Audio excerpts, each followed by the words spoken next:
Good morning, good afternoon, good evening, it's Regit, and welcome to what will be, possibly, the most cat food I've ever spent, like, ever. Depends how lucky or unlucky we are, because over quite a long time, I'll try and find the last video where I actually did a roll, I've been saving up cat food, and now I have rather a lot.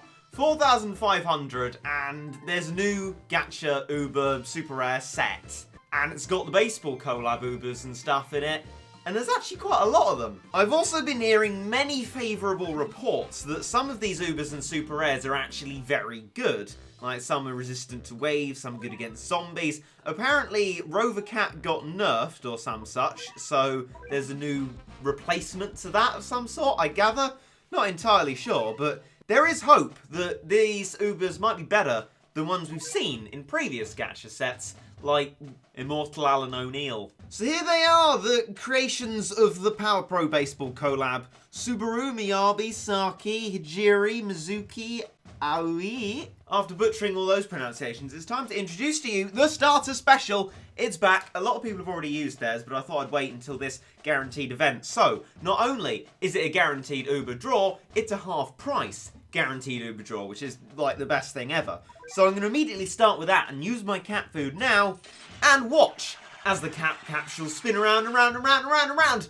And they have opened to our first. It's a super rare, but what is it?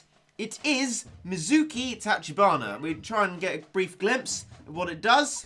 Anti-angel area damage. Interesting. Right, our next one is Mercat. We'll just okay that one. Then Shaman Cat, not very interesting. Thief Cat, not very interesting. Fortune Teller Cat, literally could not care less. Witch Cat, no. Something new, good. Another super rare. We're guaranteed to get an Uber, don't forget more than one. This is Hijiri Rokundu, which might be the anti-zombie one, is it? Yeah, it is. Strong versus zombies, there you go. Might be useful for what I'm actually planning to do today. Jurassic Cat, fair enough. Viking Cat, fair enough. Tin Cat, not really used very much. We got another one. It's an Uber. Is this a Subaru bloke? It might be. It is Subaru Hoshi. What do you do, sir? Strong versus Red/Angels. Long range. Oh, well, I've heard good things about Subaru. I'm just going to have a quick correspondence to ask if there are any more I should try and get. Right, so I've had my chat, and apparently this Miyabi is wave resistant and is the best Uber in the set. But I've already got a certain I feel like I don't really need it necessarily. I've got Cat Machine as well, and of course they have the legendary Octopus Cat, who would need anything else. So for now, what I'm going to do is leave this, but I'm going to leave the opportunity open. I'll put a poll up there as to whether you think I should do another roll or save my cat food for an Uber set that might be more important. Maybe even rolling on Elemental Pixies, although there are only 3 of those and I do have one of them, so chances are I might get a duplicate, which wouldn't be great, but I'll leave that as a poll and leave your thoughts in the comments below. In any case, I'm just going to use all of these, and what I'll do actually is check my rares to see what kind of plus levels we have at the moment. Hopefully it'll be jolly good levels. So we got Catsaurus up to plus 17. Thief Cat, I don't really care. There are some cats where it really doesn't matter what plus level you get them. For example, Enchantress Cat. The reason for that is that we use it for its effect of slowing red enemies, and if it's got a little bit more health and attack damage, that makes absolutely no difference whatsoever. So what we really want is the plus levels on the stuff that does lots of damage, like Maximum the Fighter, which is also plus 17. Right, here they are. Next to Immortal Alan O'Neill at the end of the super rare section, Mizuki Tachibana, dropping in from PowerPro Baseball. A tomboy pitcher determined to win, massive anti-angel area damage. Well, you know, it's always great to get user rank out of stuff, and apparently these collab units aren't even just user rank. They can be genuinely useful, and it has a true form already. Oh, really? Look. Baseball Mask Sharp as S. True form evolution gains greatly increased attack, speed, and area. And it only costs 3 yellow cat fruit? Well, I mean, okay, that is really weird to, like, introduce a gacha set and then immediately have a true form. It's just one piece of cat fruit. That looks so strange. But I'll go for it. So now we got a true form immediately. I guess that makes things different. Dropping in from PowerPro Baseball, proudly sports the Tachibana Group logo. Massive anti-angel area damage. Okay, fair enough. And Hijiri Rokudu, a rookie catcher with unparalleled game sense, strong versus zombies. Well, let's upgrade you as well. I guess, yeah, you also have a true form, like immediately, straight off the bat. This just feels so weird. Baseball Mask Gamma? True form evolution increases defense and attack range, plus gains area attack. Well, okay, that's great, really. So they're different colours of cat fruit and each are one. I guess this is novel. I don't really know what I feel about it, but it's certainly interesting. And finally, Subaru, attractive, popular, and skilled. The polar opposite of me. Here he is, and he can also be true formed. Man, like, this instant cat fruiting. I mean, I'm going to be quite low on yellow cat fruit after this. Oh well. Dark Subaru. True form evolution has a slower attack rate, but gains increased defense, attack power, and attack range. Well, okay, fair enough. I can't even remember what he does at this point. Something about angels and red, but we might as well evolve him for the video and make him look even more exciting than he currently is. And actually, I think far less attractive. New pitch has the cosmic power of a black hole. Strong versus red/angels. Long range area attack. I found out what long range actually means. Like, for a long time I had the same misconception as a lot of people, I think. Long range doesn't necessarily mean it has long range. It's an ability where it will have a range it attacks at, regardless of where the enemies are. Which, basically, in a lot of circumstances, just means that it misses things. That segues quite nicely into another cat which has a long-range ability, Cyberpunk Cat. It has been very useful, proved a very nice true form, useful in a lot of circumstances, and it's very good at Lovechild Lane in Walk of Fame 2-star, which I can't do, because of the end of it. Unlike a lot of people, I can't seem to rush the base at the end of it. The Zangros come out, kill me, and that's the end of it. After a long-winded battle, I've won fair and square, but I still lose miserably, and I hate my life. So to try and combat that, I have brought along Mighty Bomb Bird to hopefully knock back the Zangros. This monstrosity, which is really quite bad, to try and kill them. And I haven't brought Sarakani, because the rate it attacks and the rate the Zangros move forward is probably not very useful. I brought our new Super Rare with us, hopefully that will be useful. And I brought Pole Vaulter Cat as well, because apparently that's useful. And lots of meat shielding for the Zamel. And of course, Cyberpunk Cat to stay at range and do most of our damage. Rightio, here it is then. This horrible... Oh no, hang on. Ooh, that was close. It completely passed me by the fact that there was a one horn. And that's quite a strong one horn.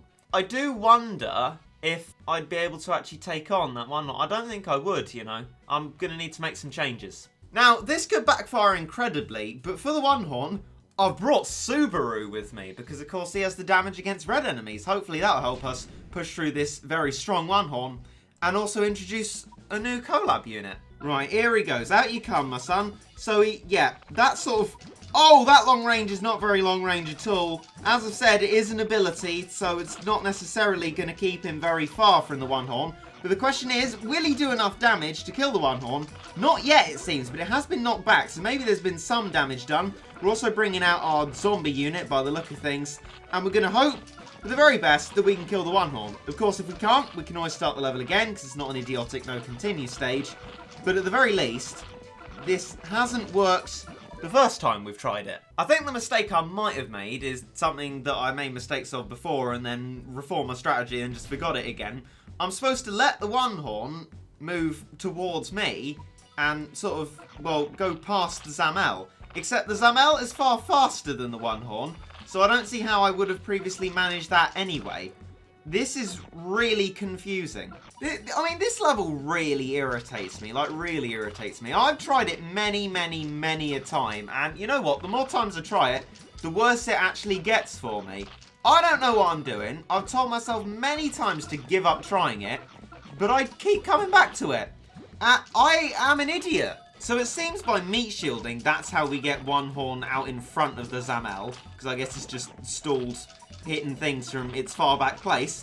Now we just have to rely on Subaru doing lots of damage. Will it? No idea. But once we've killed the one horn, we'll get loads of money. So we need not worry about how many monies we have at the moment. We just need to worry about desperately trying to kill the one horn before it kills us. So the Mr. Moles are killing us as well. That's a misery that I completely forgot about, but something that will happen, it seems. And the one horn is almost upon us. And you know what? I'd say, yeah, the one horn is very not dead. Right, my next and probably terrible idea is to just slow everything with Cyberpunk, then save up for Subaru again, and hopefully that might buy us a little bit more time. But because Cyberpunk has the long range ability, as soon as one horn walks past and inside its range, there's nothing we can do about it. That's it. And also, I can't afford Subaru. Not nearly. I'm going to need to conserve monies while spending all of them on meat shielding, which is paradoxical and physically impossible.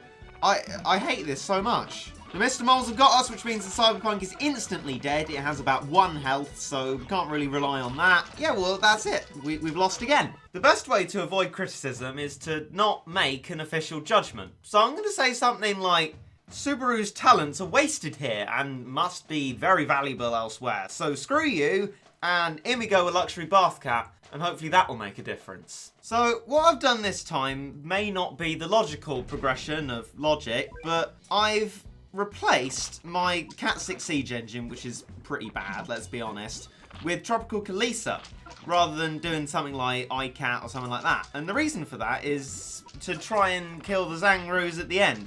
I thought maybe Tropical Kalisa might be better for either hitting them or rushing the base than having something just for the reds. So now what I've got is Luxury Bath Cat and Tropical Kalisa. And I really hope Tropical Kalisa doesn't get caught out by the Zamel and die. I hope she can do a lot of damage, kill the one horn, and then we can actually finally move on to like the first part of this miserable, horrible level. One horn seems very steadfast in its existence. It's still here and it's dead. Oh, I was about to say and it's on the base, but I think Zamel is now actually. So we are going to die very, very rapidly, and that was nearly an outright fail. Oh, no, don't do that. Flipping CPU. Oh, I despair. I don't even know why I brought this stuff. Actually, yeah, no, I do know why I brought this stuff. I brought this stuff for later on in the level, which is a bit of the level I can't even get to. These Mr. Moles are utterly screwing me over. Like, I get a hit in now and then, but then we just get knocked back behind our base. One horn will either kill the base or die just after getting to the base, and then Zamel will take care of it himself. Or herself. I don't even care. Whatever these creatures are, I wish they'd just die, and I could get on with this horrendous flipping level. Oh, for goodness sake, die. Die, all of you, just die. Go away and die. I think we might have actually been able to not die in the first part of the level. But great news, our Cyberpunk cat is dead, so we are going to have to cat spam like this for the next several minutes. Oh, the Mr. Moles are on us again now, so there's literally nothing we can do. I bothered to try and do this, and I'm still dying. I hate this so much. Oh, I can't keep that edited in. No, you know what? This has been going on for far too long. I give up. I'm not going to waste any more of my already miserable day on this stupid level. There is a very good reason why I do not go further than 1 star on these hateful Stories of Legend stages. Because I can't do them. They are idiotic. I hate them so much. And I should never ever bother doing them again. But I probably will end up doing them again. Do you want me to continue doing stupid levels like this? If you enjoy seeing me in this mood, I don't entirely blame you. Or stop wasting my time. I'd really like to stop wasting my time. But if you do enjoy seeing me get extremely angry and swearing off camera at a game about cats, please do subscribe for more. And if you don't like that, also please do subscribe, because a lot of videos don't actually have that in them. If there's a goal, I'm not even going to talk about it. I'm just going to go and make a cup of tea and pour the boiling water over my head first. See you all later. Hope you enjoyed.